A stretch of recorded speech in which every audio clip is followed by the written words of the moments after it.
Okay, Honorable Karimi, it looks so much that you're very passionate about what you're saying on the who sponsors or what is involved in this issue. But let's get another perspective to this matter. Let's quickly get Mr. Ajijola's take on this, so that we can allow him enjoy his evening. Mr. Ajijola, from your own point of view, as it stands now, the issue of whether or not some of the petitions and some of the signatures are forged. Some say that perhaps some of the names there are names of dead people and all of that. How can INEC, what would they be doing to verify that process or that allegation? Well, I think from my own perspective, the verification process is the very critical process in this entire issue. And for me, I think going to court to say some people have died or not is a bit hasty. The reason I say this is because even if somebody has died and you have seen his signature, if you are familiar with the electoral issues, you will be aware that even the commission itself is unable to take an action just because you say somebody has died. There must be some proof. That is why even if it is celebrated on TV that somebody died, the commission, until formally notified, will not be able to take action on such an issue. So, issue of somebody died or not, to me, is not should not be the key issue now. What is important is verification. And what I would have expected is that the senator involved needs to focus his energies on ensuring that the verification works with, is satisfactory to him. Mr. Ajijola, so if you will walk us through, okay, sorry. It will be number one, to me, ensuring that everyone that signed that register is indeed a registered voter in Kogi West Senatorial District. 2, ensuring that each person that signed wished and willingly signed. Because if somebody's signature is there, but he did not wish to sign, then I think that brings up another issue. All right, quickly, so in the Mr. Ajijola, process, I hope that those issues will be addressed. Okay, quickly, walk us through some of the figures, quickly, because of our time. Some of the figures involved in the election or electoral process in Kogi State or Kogi West Senatorial District that may help INEC make a decision on whether or not there were some irregularities in the signatures.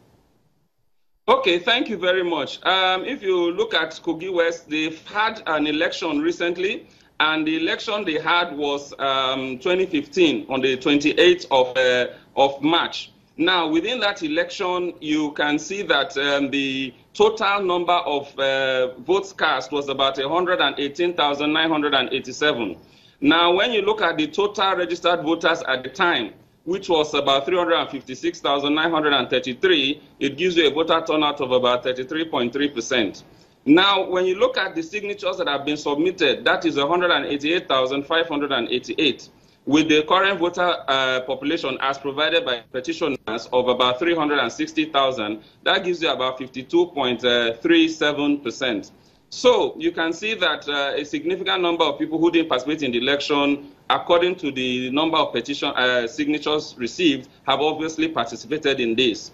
We have about 85 wards or registration areas within the Kogi West Senatorial District and 560 polling units. So looking at it, it's quite interesting. The commission, I think, must now, because if you look at the guidelines for recalling a senator or recalling a lawmaker, one of the points in number 3 says that the commission will decide the places and so within the senatorial district for the verification. And in the letter provided by the commission to the public press statement, it said the next step is to verify that the petitioners are registered voters in Kogi West Senatorial District.